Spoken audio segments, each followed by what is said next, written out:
जय माता दी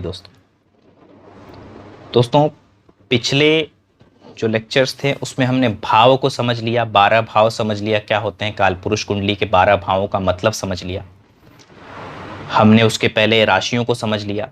अब बारी है ग्रहों को समझने की कि ग्रह जो होते हैं उनकी क्या इंपॉर्टेंस है, उनके सिग्निफिकेंस को प्रॉपरली यहाँ पे समझना है हमें। तो ओवरऑल यहाँ पे जो भी हम आज मंगल देवता के बारे में, ये जो पूरा लेक्चर है मंगल देवता के बारे में होगा दोस्तों, और बहुत सारी चीज़ें हैं इसमें सुनने समझने के लिए। तो मेरे हिसाब से आप एक पेन और एक नोटबुक ज़रूर रखिएगा, कुछ इंपॉर्टेंट चीज़ें। और यहाँ पे मैंने बहुत सारी चीज़ें जो है मेंशन कर दी है, अगर आप ध्यान देंगे तो काफ़ी सारी चीज़ें मैंने मेंशन कर दी हैं ताकि आप आसानी से इस पर्टिकुलर ये जो इसका आप अगर स्क्रीनशॉट भी ले लेते हैं या आप इसकी फ़ोटो भी ले लेते हैं तो आपको मंगल की मैक्सिमम डिटेलिंग यहाँ पे मैंने दे दी है। अब मैं जो भी बोलता जाऊँगा, देखिए दोस्तों ये जो लेक्चर है लंबा भी होगा, इसको आपको एक तरीके से नोट, जो भी आपको मैं कह रहा हूँ, जो चीज़ें आपको लगे कि इसमें नहीं है उसको नोट करते जाइएगा और उसको समझते जाइएगा। यहाँ पे बहुत सारी बातें मैं आपको समझाऊंगा, स्टोरीज बताऊंगा जिनको लेके आपको मंगल देवता को, जब आप मंगल देवता की एनालिसिस करेंगे चार्ट में कहीं पे भी, कभी आपको कुछ उससे रिलेटेड कोई प्रिडिक्शन करनी होगी तो उसमें बहुत अच्छी आपको एक हेल्प मिलेगी। इस लेक्चर को ध्यान से समझिएगा। इसलिए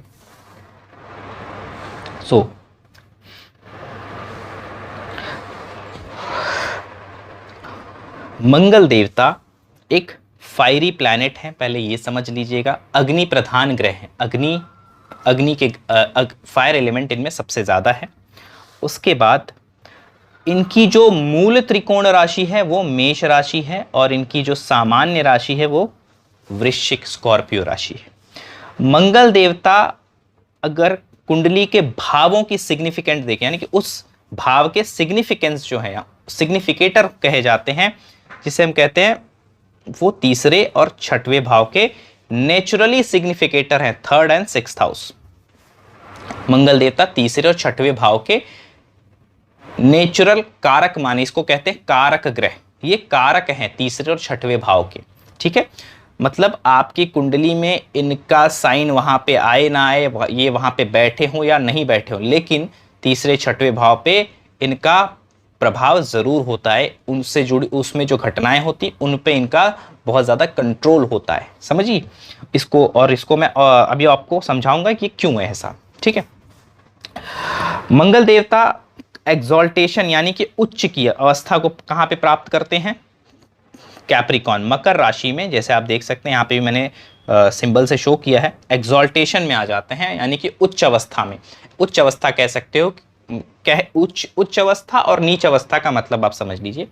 उच्च अवस्था यानी कि मंगल देवता वहां पे अपनी शक्तियों को, अपनी क्वालिटीज को अच्छे से यूज कर सकते हैं, ठीक है।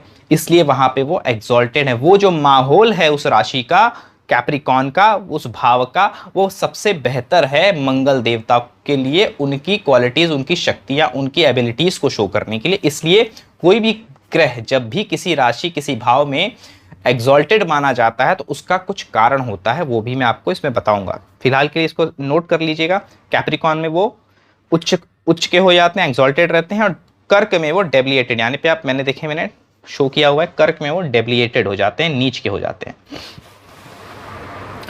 हर ग्रह की अपनी एक डायरेक्शनल स्ट्रेंथ भी होती है दोस्तों। तो मंगल देवता की स्ट्रेंथ, डायरेक्शनल स्ट्रेंथ 10वें घर में है, 10th हाउस में ही उनकी डायरेक्शनल स्ट्रेंथ भी है। डायरेक्शनल स्ट्रेंथ यानी दिग्बल, दिशा बल जिसे कहते हैं हम, वो 10वें घर में मंगल देवता की 10th हाउस में डायरेक्शनल स्ट्रेंथ होती है।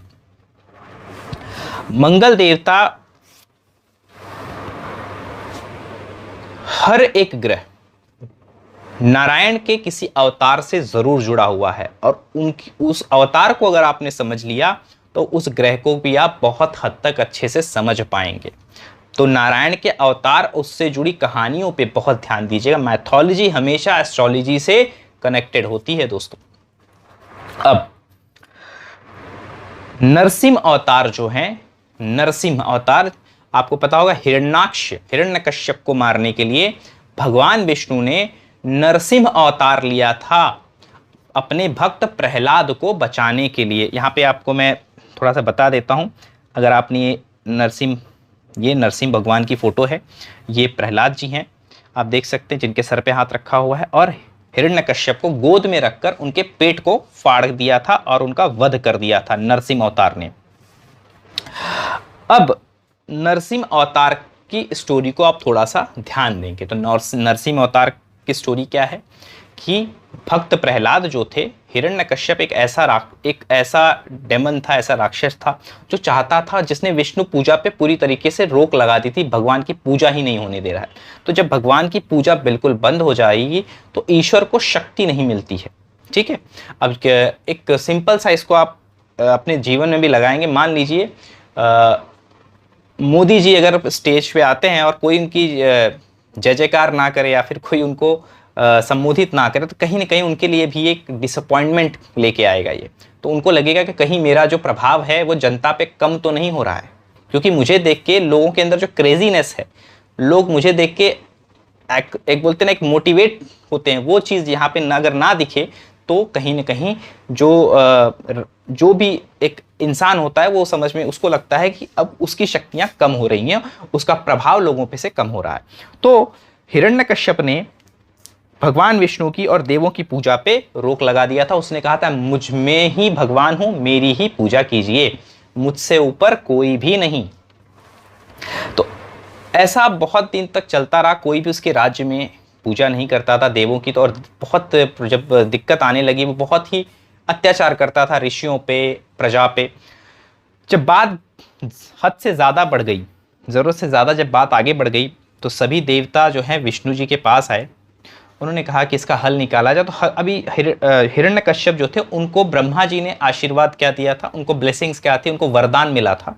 वरदान क्या था कि तुम्हें ना कोई देव मार सकता है, ना देवी मार सकती है, ना नर मार सकता है, ना पशु मार सकता है, ना स्त्री, ना औरत, ना जानवर, ना आकाश में मारा जा सकता है, ना धरती पे मारा जा सकता है, ना घर के भीतर मारा जा सकता है, ना ही घर के बाहर मारा जा सकता है। तो इतनी सारे शर्तें थी कि मतलब ऐसा हो गया था कि हिरण्यकश्यप को तो मारा ही नहीं जा सकता। ये वो क्योंकि हिरण्यकश्यप समझता था जब ऐसे कंडीशन है कि मुझे कोई मार ही नहीं सकता, इतने सारे डिफिकल्टीज हैं, तो हिरण्यकश्यप को ये था कि अभिमान भी था कि मैं तो अमर हूं, मुझे कोई मार ही नहीं सकता। इसलिए वो अपने आप को भगवान बताने लगा। तो ऐसा हुआ कि उनका ही जो बालक था, उनका ही बेटा था प्रहलाद, वो विष्णु का परम भक्त था। वो हमेशा नारायण जाप करता, नारायण व्रत करता, जिससे वो बहुत ही परेशान थे। तो हिरण्यकश्यप ने कई बार प्रहलाद को अनेकों ताड़नाएं दी, कभी उनको कारागार में रखा, कभी भोजन नहीं दिया, बहुत सारी उनको पीड़ा दी।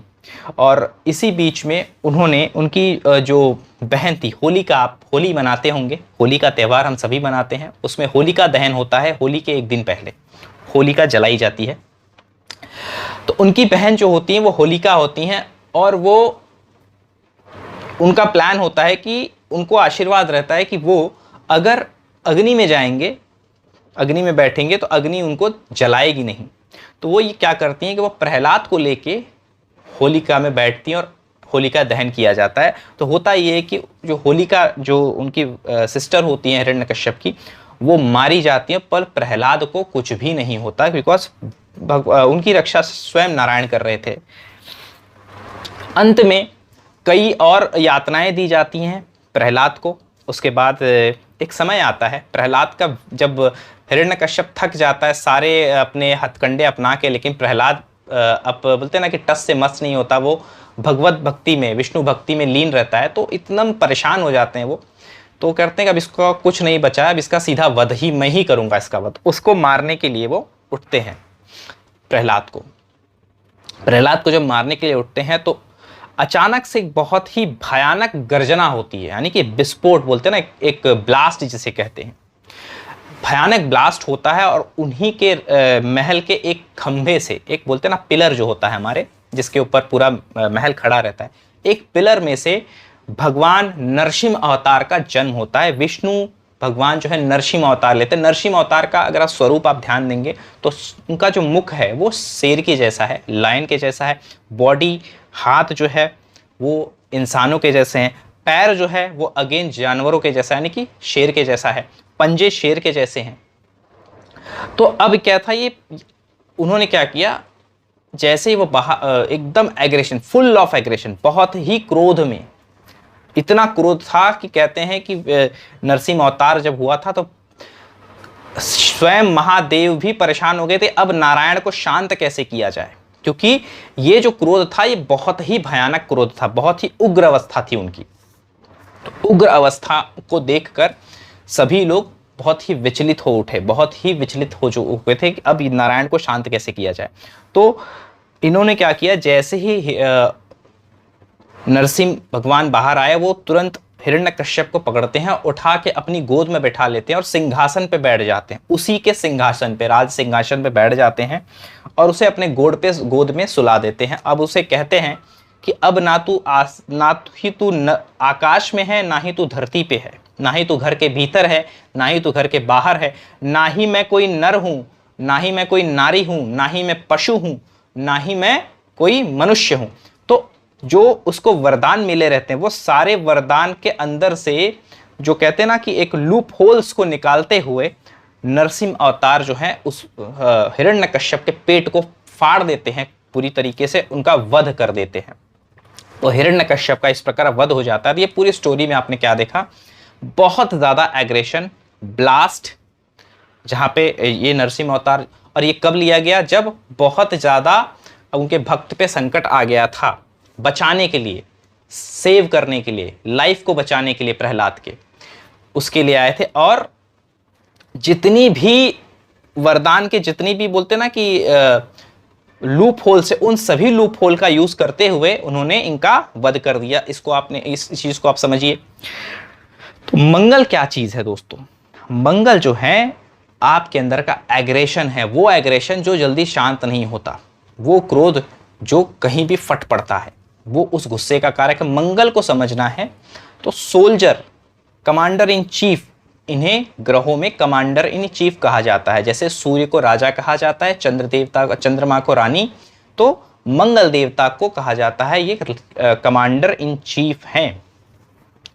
अब मंगल देवता जो हैं, यहां पे आप सोल्जर को ले लीजिए। सोल्जर कैसा होता है दोस्तों, आपने देखा होगा कई बार जब युद्ध होता है, अभी ज़्यादा तो मुझे जानकारी नहीं है कारगिल युद्ध के बारे में, लेकिन कहते हैं कि बहुत ही डिफ़िकल्ट सिचुएशन में भारतीय सैनिक लड़े थे, और क्योंकि पाकिस्तानी जो वहाँ से लड़ रहे थे वो ऊपर की तरफ से वार करते थे और हमारी जो सेना थी वो नीचे की तरफ थी, बट वहाँ पे भी किसी तरीके से लूप होल निकालते हुए भारतीय सेना ने उन्हें मात दी। तो डिफ़िकल्ट सिनारियोज में लूप होल्स को निकालना, लूप होल्स को निकाल के उस चीज़ को, उस टारगेट को ख़त्म करना। यहाँ पे याद रखिएगा, यहाँ पे पर्पस जो है बहुत क्लियर रहता है। जैसे नरसिंह भगवान का पर्पस क्लियर था, वध करना है, कोई रोक टोक नहीं उसमें। तो उसी प्रकार से आप देखेंगे सैनिक जो होते हैं, क्या होता है, वो गोल पे काम करते हैं, टारगेट होता है उनका, टारगेट, गोल, समय, उनके लिए हर चीज़ इंपॉर्टेंट होती है, उसके हिसाब से वो काम करते हैं। और यहाँ पे क्या होता है, बाधाओं, जो भी बाधाएं हैं, जो भी लूप होल्स है, उसका फायदा उठाकर सामने वाले को हराया जाता है, सामने वाले को मात दी जाती है। ये सोल्जर की अपनी क्वालिटी होती है हर एक, ये सोल्जर में आपको देखने मिलेगा। सोल्जर में और क्या चीज़ है दोस्तों, लॉजिक्स, ये लॉजिक है, लॉजिक को समझते हैं लॉजिकली। और क्या, सेवर है, सेवियर है, जान को बचाते हैं, सर्वाइवल को हमेशा सपोर्ट करते हैं, आपको प्रोटेक्शन के लिए ये आएंगे, प्रोटेक्ट करते हैं ये। तो कहीं ना कहीं मंगल देवता जो है इसी नेचर को दर्शाते हैं, सैनिक के स्वभाव को दर्शाते हैं। मंगल देवता जो है किन राशियों के स्वामी है दोस्तों, एरीज। एरीज में जैसे मैंने आपको बताया था, सबसे ज्यादा फायर होती है, सबसे ज्यादा अग्नि जो है वो मेष राशि में होती है। आपके कुंडली में आप अपनी चार्ट खोलिएगा, जहां पे भी मेष राशि आ रही हो, उसमें जो भी प्लैनेट बैठा हो और जो भी भाव में आपका मेष राशि आ रहा हो, फॉर एग्जाम्पल के लिए आप अगर मेष लगन के व्यक्ति हैं, आप अपने पर्सनालिटी से जुड़े डिसीजंस खुद ब खुद लेंगे और फटाफट लेंगे, इसमें टाइम नहीं लगेगा आपको। आप अगर एक वृष टॉरस लगन के व्यक्ति हैं तो आप खर्चा करने में ज़्यादा नहीं सोचेंगे, वहाँ पे खर्चों का डिसीजन बहुत जल्दी ले लेंगे। जिस भाव में मेष राशि पड़ेगी वहां पे डिसीजन बहुत जल्दी और बिना शर्त के आप लोगे, वहां पे आप सॉल्यूशन ढूंढ लोगे इमीडिएटली। मिथुन लगन है आपका, मिथुन असेंडेंट है, आप देखेंगे एक्वेरियस यानी कि 11वें घर में आपके 11वें भाव में आपके मेष राशि पड़ती है।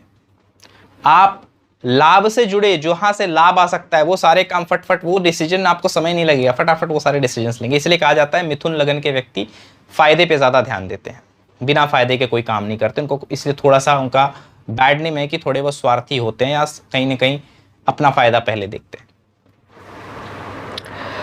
कर्क लगन है अगर आपकी, आप देखेंगे आप अपने प्रोफेशन से जुड़े हुए बहुत ज़्यादा एनर्जी आपका आपके प्रोफेशन में जाएगा और प्रोफेशन से जुड़े डिसीजंस आप जल्दी लेंगे, वहाँ पे सॉल्यूशन भी जल्दी निकालने की कोशिश करेंगे कि आपके प्रोफेशन में क्या करना है आप, वहाँ पे बहुत ज़्यादा एनर्जी, बहुत ज़्यादा डेडिकेशन आप दिखाएंगे। एरीज जहाँ पे भी आएगा दोस्तों, मेष राशि आपके कुंडली में कहाँ है उसे देखिए, वहाँ से जुड़े देखिएगा, डिसीजन आप झटपट लेते होंगे और जल्दी लेते होंगे, क्योंकि एरीज राशि जो है एक्शन को दर्शाती है। मंगल देवता क्योंकि एक्शन को दर्शाते हैं, फायर एलिमेंट, फायर जो है अग्नि है, एनर्जी है, तो मंगल देवता जो है एरीज साइन जहां भी पड़ेगा वहां पे आप डिसीजन फास्ट लोगे। अब एरीज में कोई प्लैनेट बैठा हो, मान लीजिए आपके एरीज साइन में जुपिटर बैठा है, आप एजुकेशन, नॉलेज, धर्म, कल्चर, इनसे जुड़े डिसीजन में काफ़ी ज़्यादा कट टू कट रहेंगे और इमीडिएट डिसीजन, थोड़ा सा कट्टरपंथी भी देखने मिलेगी आपको, मतलब वहाँ पे आप अपने डिसीजन को बदलेंगे नहीं,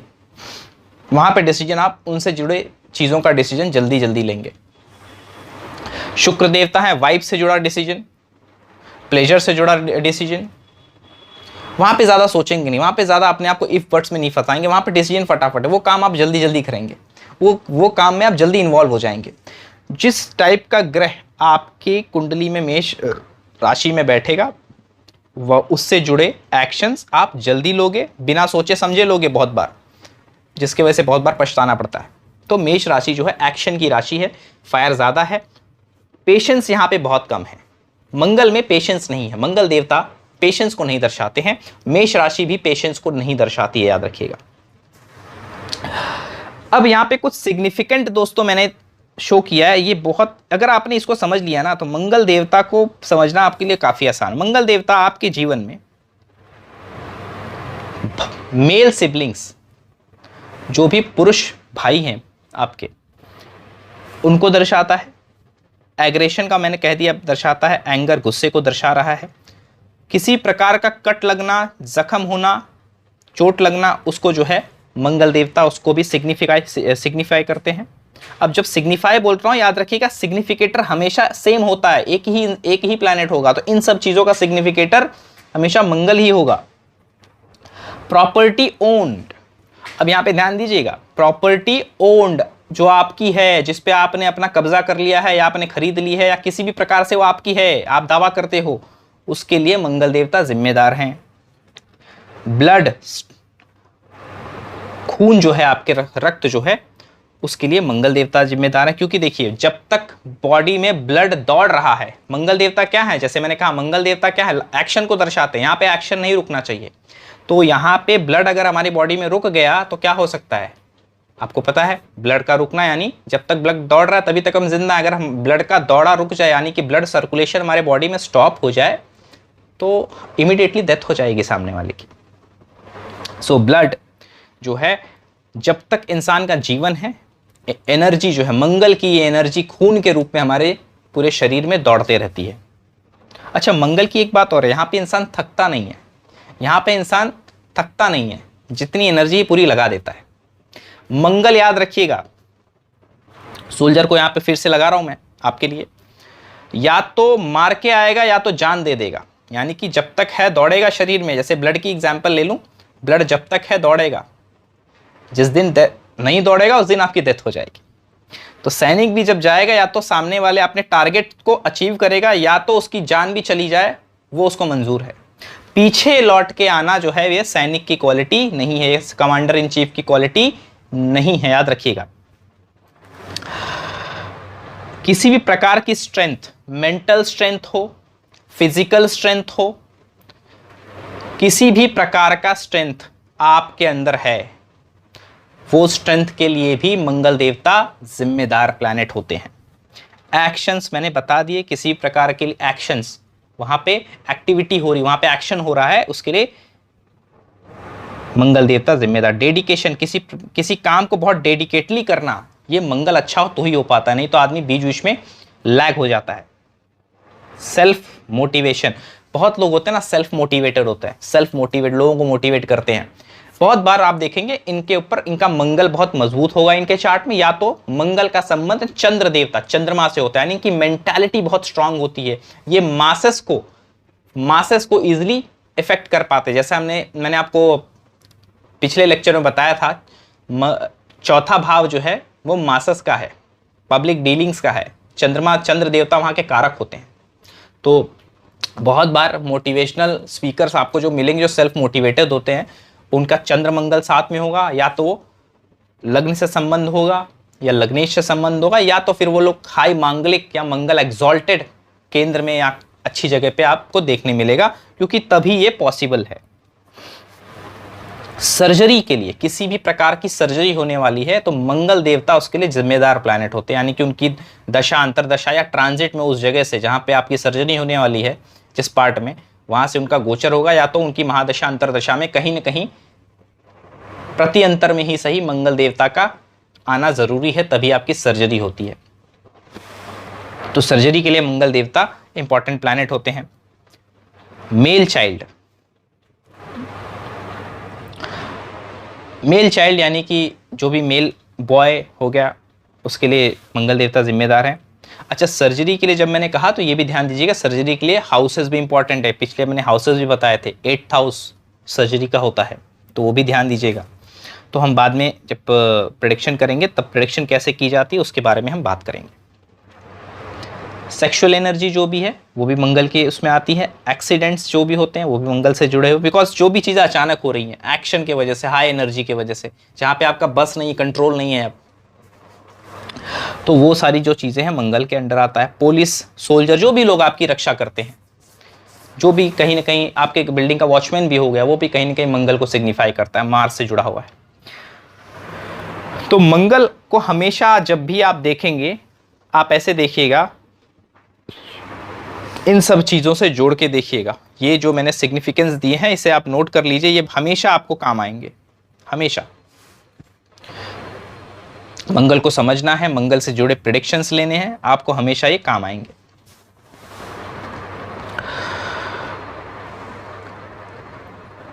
अब दोस्तों मंगल देवता के बारे में थोड़ा सा और समझते हैं कि मंगल देवता अगर ये चार्ट में एफ्लिक्टेड हो जाते हैं, आपके कुंडली में मंगल देवता एफ्लिक्टेड का मतलब होना कि ग्रह जो है बुरे प्रभाव में आ जाना या बहुत बुरे भाव में बैठ जाना। बुरा भाव कौन सा है हमारे हिसाब से, जो हमें थोड़ा बहुत हमें जीवन में कष्ट देता है, 6वां 8वां 12वां, इसे हम कहीं ना कहीं क्या कहते हैं, बुरा भाव है, या फिर एफ्लिक्शन, ये प्लैनेट को एफ्लिक्टेड कर देता है, ऐसे भाव। तो मंगल देवता जब भी एफ्लिक्टेड होंगे आपके चार्ट में, क्या क्या चीजें पॉसिबल होंगी दोस्तों। अब देखिए, ज्योतिष पढ़ने की चीज नहीं है, हमेशा ज्योतिष को महसूस करिए, ज्योतिष को समझना है, ज्योतिष को अंडरस्टैंड करना है अच्छे से, तो उसको अपने जीवन में लगाना शुरू कर दीजिए। मंगल देवता जैसे एग्जाम्पल, अगर आपके जिंदगी में प्रॉपर्टी प्रॉब्लम लेके आती है या प्रॉपर्टी से जुड़े प्रॉब्लम चल रहे हैं, अक्सर आप देख रहे हो, तो एक बार जरूर अपने मंगल देवता देखिएगा कि मंगल देवता की स्थिति आपके चार्ट में आखिर क्या है। अगर मंगल देवता की स्थिति अच्छी नहीं है आपके चार्ट में, एफ्लिक्टेड है राहु के द्वारा, केतु के द्वारा, या 6 8 12 में कहीं पे, या फिर पाप कत्री योग में चले गए हैं। पाप कत्री यानी मैं आपको बताऊंगा, यानी कि कोई भी ग्रह, जैसे मान लीजिए मंगल यहाँ पे बैठे हैं, तो अगर यहाँ पे एक मैलेफिक प्लैनेट, मान लो यहाँ पे शनि बैठे हैं, यहाँ पे सूर्य बैठे हैं, क्योंकि सूर्य भी मैलेफिक प्लैनेट में ही आते हैं, तो कहीं ना कहीं मंगल को क्या लगेगा, पाप कर्तरी कहा जाएगा। ये जो भाव है पाप कर्तरी में चला जाएगा, 7वां भाव, और मंगल को भी पाप कर्तरी होने का दोष लगता है। पाप कर्तरी यानी कि अब ये जो प्लैनेट है आपको कुछ नुकसान दे सकता है उसकी दशा अंतरदशा में, उसके ट्रांजिट के दौरान जब वो मैक्सिमम गलत भावों से गुजर रहा होगा ट्रांजिट में, उस या आपकी दशा खराब चल रही होगी, ऐसी कोई 6 8 12 की दशा चल रही है, उस वक्त अगर आता है तो मंगल आपको ज़्यादा तकलीफ देगा। मंगल दोस्तों फायरी प्लैनेट है। अगर ये आपके लगन में बैठ जाता है यहाँ पे फर्स्ट हाउस में, आपकी पर्सनैलिटी जो है कॉन्फिडेंस देगा, पर्सनैलिटी अच्छी रखेगा, खुद के फिटनेस पे ध्यान रखोगे। और अगर मंगल फर्स्ट हाउस में बैठा हुआ और आप आलस कर रहे हो तो यही मंगल आपको शॉर्ट लाइफ कर देगा, यानी कि बीमारियां देने लगेगा, परेशान हो जाओगे। बहुत बार मंगल शॉर्ट लाइफ देता है, याद रखिएगा। मंगल छोटा जिंदगी देता है, बड़ा नहीं देता है, शॉर्ट लाइफ देता है। तो लगन में मंगल का होना या मंगल कभी आपके लग्न फर्स्ट हाउस को देखे तो इसे बहुत अच्छा नहीं माना जाता। कहीं ना कहीं ऑपरेशन सर्जरी जीवन में ज़रूर करवा देता है। तो मंगल अगर फर्स्ट हाउस में बैठा हुआ है तो फर्स्ट हाउस क्या है दोस्तों, हमारा मोस्टली जैसे मैंने आपको दिखाया था हेड का पार्ट, आंखों के ऊपर जो सर का पार्ट है, माथे का पार्ट है, वो लगभग एरीज में आ जाता है, फर्स्ट हाउस में आ जाता है। मंगल यहाँ पे बैठते हैं तो सिर पे चोट लगने की बहुत ज़्यादा संभावना होती है। और मंगल अगर यहाँ बैठते हैं तो जैसे मैंने कहा आदमी फिटनेस पे ध्यान देता है, स्पोर्टी हो सकता है, स्पोर्ट्स में उसका इंटरेस्ट हो सकता है, उसका इंटरेस्ट प्रॉपर्टी में हो सकता है, उसका इंटरेस्ट कोई भी ऐसे काम में हो सकता है जिसमें रिस्क काफ़ी है, जिसमें अक्सर रिस्क रहता है। तो उन सब कार्यों से जुड़ा कार्य मंगल कराता है। मंगल इंजीनियर्स भी बनाता है। मंगल का संबंध अगर शनि से हो जाए तो बहुत बार ये इंजीनियर क्वालिटी भी देता है, सर्जन भी बनाता है। मंगल बहुत अच्छा सर्जन बना सकता है अगर मंगल का संबंध तीसरे भाव या 8वें भाव से है, तो ये अच्छा सर्जन भी बनाता है। या 8वें भाव के स्वामी होकर लगन में बैठ जाए या थर्ड हाउस में बैठ जाए तो ये एक अच्छा सर्जन भी बना सकता है, जिसको काट छाट बहुत अच्छे से करनी आती है। तो मंगल जो है इन सब चीज़ों के लिए जिम्मेदार हो जाता है। मंगल दूसरे भाव में अगर बैठा हो दोस्तों तो अक्सर, क्योंकि जैसे मैंने आपको पहले ही बताया था, भाव का वेटेज पहले है। एस्ट्रोलॉजी में भाव का वेटेज सबसे ज़्यादा है कि ग्रह कौन से भाव में बैठा है, किस भाव का स्वामी, उसका वेटेज हमेशा सबसे ज़्यादा है। तो मंगल अगर दूसरे भाव में बैठेगा तो क्या होगा दोस्तों, अब ये जो इंसान है इसके घर में हो सकता है इसके परिवार में एग्रेसिव लोग हों, मतलब थोड़ा जिनको जल्दी गुस्सा आ जाता है ऐसे लोग हों। बहुत बार सनकी लोगों को भी मैंने देखा है, ऐसे फैमिली में सनकी लोग बहुत होते हैं जो झटपट गुस्सा कर जाते हैं, जल्दी रिएक्ट कर देते हैं, जल्दी एक्शन पे आ जाते हैं। तो ऐसे फैमिली से हो सकता है। मंगल यहाँ पे बैठा, इससे ऐसे इंसान की जुबान जो है, क्रोध में जुबान गंदी हो जाती है। जुबान सबसे पहले गलत बात बोलता है, जो आदमी को, जो सामने वाले को हर्ट कर दे, एकदम बोलते हैं ना मुंह पे तमाचा मारने वाला बात, वैसी बातें करना। दूसरे भाव का मंगल, बहुत बार मंगल दूसरे भाव का आदमी को high nonveg eating, bad eating habits में भी लेके जाता है। इसका थोड़ा सा ध्यान रखिएगा। हमेशा लेके जाता है ऐसा नहीं, अगर वहाँ पे राशि वैसी है तो दिक्कत है, या फिर कोई राहु केतु का एस्पेक्ट है या साथ में बैठे हुए राहु, तो ये सब होने के चांसेस ज़्यादा होते हैं, अदरवाइज नहीं। सिगरेट पीने की आदत, अगर मंगल, मान लो यहाँ पे मंगल बैठा है, राहु की कहीं से एस्पेक्ट पड़ रही है, मान लो यहाँ पे राहु बैठा है तो उसकी 5th एस्पेक्ट पड़ेगी, तो ऐसे केस में ऐसे आदमी को सिगरेट पीने की आदत कभी न कभी जीवन में ज़रूर लगती है, खास करके जब वो प्रोफेशन स्टार्ट होता है उसका। उसी प्रकार मंगल अगर तीसरे भाव में बैठा हो, आदमी को ये साहसी बनाता है, हिम्मती बनाता है। इसीलिए हम अक्सर जब लाल कलावा बांधते ना, हिंदू में रिवाज है कि हम राइट हैंड में लाल कलावा, कोई पूजा होता है तो लाल कलावा हमारे हाथ में बांध दिया जाता है। तो क्या होता है, थर्ड हाउस दोस्तों हमारे आर्म्स का है, मैंने आपको बताया था